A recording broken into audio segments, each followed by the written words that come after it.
सो यहाँ पर हम पढ़ने वाले हैं that how is market supply curve derived from the individual supply curve. So ये भी एग्जाम में एक आध बार आ जाता है क्वेश्चन।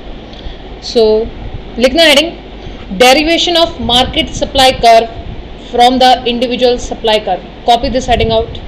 कर्व यानी कि इंडिविजुअल सप्लाई कर्व से हमें एक मार्केट सप्लाई कर्व बनाना है।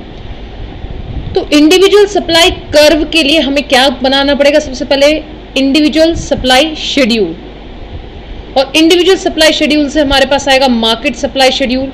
देन फिर हम बना पाएंगे एक कर्व। Yes or no? ठीक है, तो ये शेड्यूल आप कॉपी में नोट डाउन करें। हम एक काम करते हैं, यहाँ पर प्राइस को बढ़ाते हैं 1 2 3 4। ठीक है, क्वांटिटी सप्लाइड भी बढ़ेगी 1 2 3 4। सिमिलरली फर्म बी की भी क्वांटिटी सप्लाइड बढ़ेगी, मान लेते हैं 2 3 4 5। ठीक है, मार्केट सप्लाई कर्व कैसे आती है? जब हम दोनों फर्म का ऐड कर देंगे। Yes or no?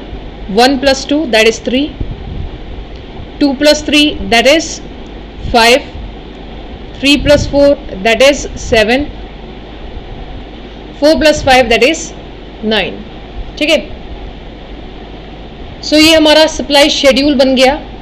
ठीक, चलिए यहां पर हम सप्लाई कर्व बनाने वाले हैं for the firm A, for the firm B, and इन दोनों के थ्रू हम बनाने वाले हैं supply curve. Okay, that is the market supply curve. ठीक है, X axis and Y axis draw कीजिए। सो वाई एक्सिस पे हमको प्राइस लेना है हमेशा, एंड यहां पर आएगी क्वांटिटी सप्लाइड। ये सुनो, किसकी? फर्म ए की। ठीक है,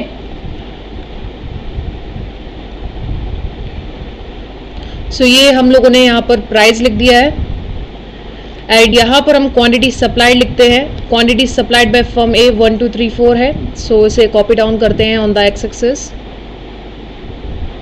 एंड आप लोग क्या करोगे? इसे प्लॉट अप करोगे। ठीक है, ये तो बहुत सिंपल सा हो गया है। ठीक, अब आप लोगों को आई थिंक ये चीजें समझ में आ रही हैं। सो आप जल्दी से प्लॉट करें। तो जब प्राइस 1 था क्वांटिटी सप्लाइड वाज 1, जब प्राइस 2 था क्वांटिटी सप्लाइड वाज 2, जब प्राइस 3 था quantity supplied was 3, and price और बढ़ा 4 तक तो क्वांटिटी सप्लाइड भी 4 तक बढ़ गई। ठीक है, सो एक स्ट्रेट सप्लाई कर्व की लाइन आएगी आपकी। ठीक है, एक स्ट्रेट सप्लाई कर्व का आपका लाइन आएगा, that will be S S. Similarly हमें फर्म बी के लिए ड्रॉ अप करना है B. Yes or no? So ये हो गया हमारा supply curve for firm B. ठीक है, सो अब हम सप्लाई कर्व बनाने वाले हैं ए एंड बी का, एंड हम पढ़े हैं derivation of market supply curve from the individual supply curve. So अगर आप ध्यान से देखें तो ये हमारे क्या है? इंडिविजुअल सप्लाई कर्व्स है। इन दोनों कर्व्स की मदद से, firm A and firm B की मदद से हम बनाने वाले हैं market supply curve. Yes no? चलो, सो प्लॉट करना X axis and Y axis बनाओ जल्दी से। एक्स एक्सिस पे आपको क्वांटिटी सप्लाइड लेनी है। Now this will be for firm A and B, and Y axis पे आपको प्राइस लेकर चलना है। ठीक है, प्राइस ये आपका ओरिजिन है। प्राइस आपका 1 2 3 4। ठीक है, सिमिलरली 1 2 3 4 5 6 7 8 9। ठीक है, जब प्राइस 1 था देन क्वांटिटी सप्लाइड हमारी 3 थी। जब हमारा प्राइस 2 था क्वांटिटी सप्लाइड वाज 5। ठीक है, जब प्राइस हमारा 3 था क्वांटिटी सप्लाइड वाज 7। जब प्राइस हमारा 4 था क्वांटिटी सप्लाइड हमारी 9 थी। ठीक, ये सीधी लाइन बनेगी।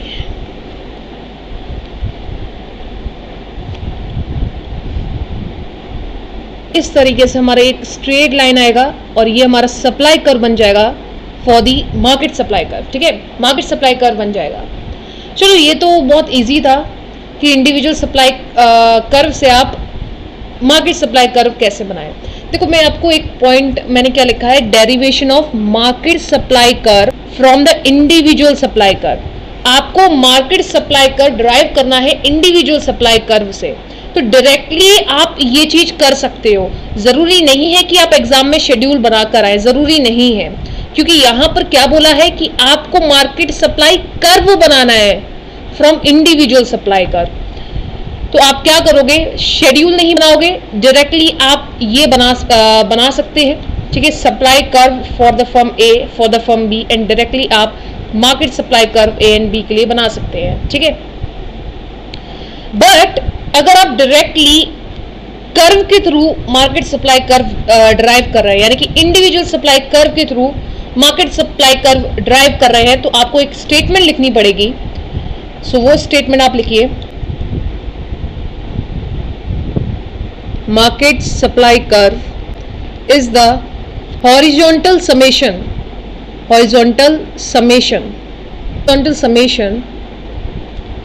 of individual हाँ जी, market supply curve is the horizontal summation of individual supply curve at different prices। तो आप ध्यान से देखें क्या लिखा है मैंने यहाँ पर, मार्केट सप्लाई कर्व, यानी कि जो हमने ये वाला कर्व बनाया है, कौन सा, ये वाला कर्व जो हमने बनाया है, ये कैसे आया है आपका, आपने हॉरिजॉन्टल समेशन करा है इंडिविजुअल सप्लाई कर्व्स का। देखो भाई, इंडिविजुअल सप्लाई कर्व एक आपका ये वाला है एंड एक इंडिविजुअल सप्लाई कर्व आपका ये वाला है, यस और नो। अब इनका हॉरिजॉन्टल समेशन करना है। हॉरिजॉन्टल समेशन का मतलब देखो, हॉरिजॉन्टल इस तरीके से होता है एंड ये होता है आपका वर्टिकल। सो आपको कैसा समेशन देखना है, हॉरिजॉन्टल समेशन देखना है। सो फर्म ए की हम बात करते हैं। देखो हम पहले बात करेंगे इंडिविजुअल फर्म्स की, ठीक है, एंड हम बात करेंगे फिर मार्केट की, क्योंकि हमें इंडिविजुअल से मार्केट पे जाना है ना, ठीक है। हॉरिजॉन्टल समेशन ये रहा 1, और ये हॉरिजॉन्टल समेशन कितने के बराबर है, 2 के बराबर।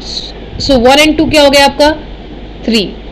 आया समझ में। सिमिलरली अगर आप देखो, ये आपका हॉरिजॉन्टल समेशन यानी कि 1 से 2 तक, 0 से 2 तक यानी कि 2, एंड ये आपको गया 0 से 3 तक, दैट इज 3, तो आपका टोटल करके हो जाएगा 5। सो ये हो गया आपका हॉरिजॉन्टल समेशन 5। सो इस तरीके से आप मार्केट सप्लाई कर्व को ड्राइव कर सकते हैं directly from the individual supply curve. So मेरी रिकमेंडेशन ये होगी कि आप शेड्यूल ना बनाएं, डायरेक्टली ये कर्व्स आप बना सकते हैं, एंड आप ये एक लाइन लिख सकते हैं, ये लाइन आपका सब कुछ कह देगा, ठीक है। चलिए कुछ 2 पॉइंट्स और लिखवाने हैं मेरे को,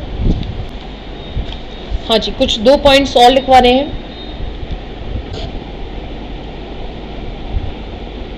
market supply curve is sometimes called industries supply curve. Industries supply curve,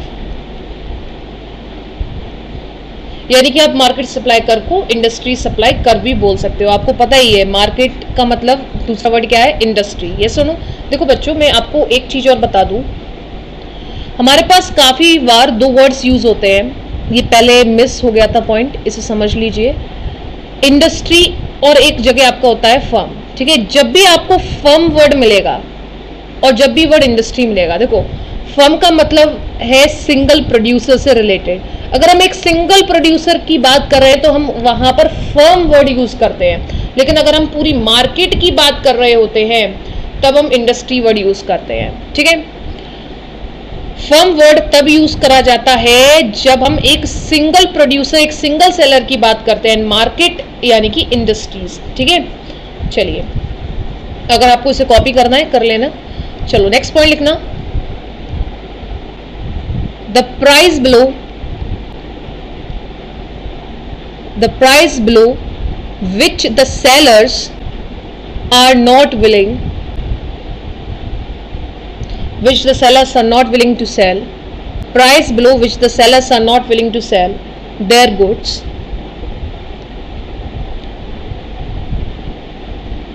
is called the reserve price, is called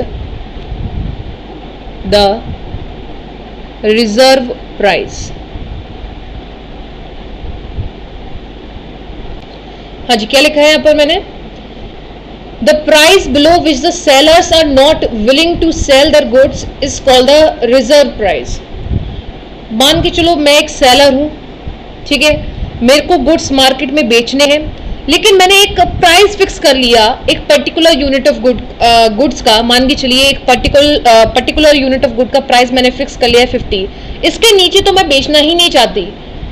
एक रीजन हो सकता है लॉस हो जाएगा, यस और नो, और ठीक है लॉस हो जाएगा, ये एक पर्टिकुलर रीजन होता है। सो मैं इस प्राइस के नीचे तो बेचना ही नहीं चाहती, तो ये प्राइस को हम क्या बोलेंगे, रिजर्व प्राइस, यानी कि ये प्राइस रिजर्व हो गया, इसके नीचे तो सेलर सेल ही नहीं करेगा मार्केट में। आया समझ में? ठीक है।